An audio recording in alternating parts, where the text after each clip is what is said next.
श्री राम समर्थ। जून 18।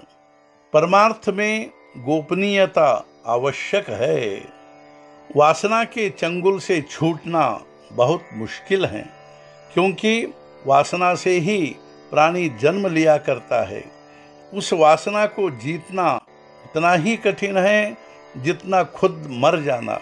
वासना के कारण जन्म और फिर जन्म के बाद अहंकार, वासना और अहंकार के इस जोड़े से काम क्रोध आदि विकार जन्म लेते हैं। इस जोड़े की खासियत यह है कि इसमें पत्नी पति की अपेक्षा बड़ी होती है, क्योंकि पहले वासना और फिर उसमें से आगे अहंकार भगवान के निकट वास करे तभी वासना नष्ट होती है। गृहस्थी अपने आप में न अच्छी है न बुरी। गृहस्थी में लिप्त हमारी जो वासना है उसे निकाल बाहर करे, यही परमार्थ है। गृहस्थी में प्रसिद्धि की आवश्यकता होती है, इसके विपरीत परमार्थ में गोपनीयता आवश्यक है।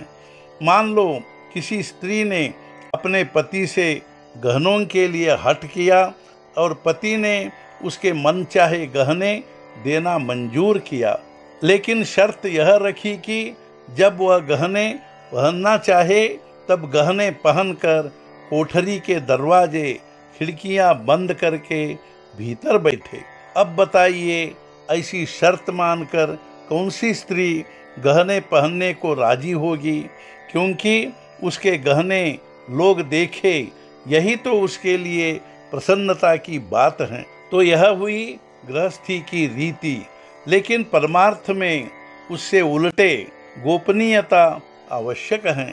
हमारा साधन किसी की नज़र में न आए, इसकी हम खबरदारी रखें, क्योंकि परमार्थ को नज़र बहुत जल्दी लगती है और वह भी लोगों की नहीं लगती, हमारी खुद की भी लग सकती है। अतः हमारा परमार्थ गुप्त रहे और स्वयं अपनी जो साधना हो रही हो वह सद्गुरु या परमात्मा की कृपा से हमसे करवाई जा रही है, इसका हम भान रखें।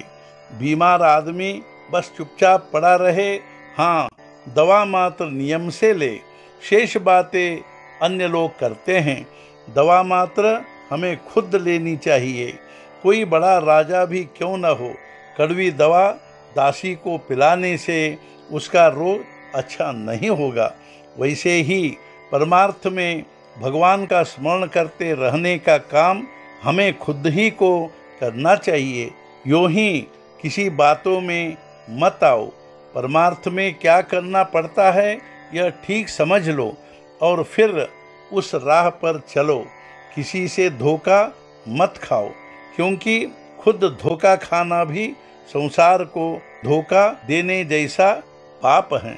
जिसकी गृहस्थी का रक्षक परमात्मा होता है, उसकी वह गृहस्थी भी परमार्थ हो जाती है, और इसके विपरीत जिसके गृहस्थी का रक्षक अभिमान होता है, उसके परमार्थ को भी गृहस्थी ही कहना होगा। आज का मुख्य विचार वह एक बड़ी कला है कि बाहर से गृहस्थी करने वाले दिखाई दे और भीतर से परमार्थी हो। सद्गुरुनाथ महाराज की जय। जय जय रघुवीर समर्थ।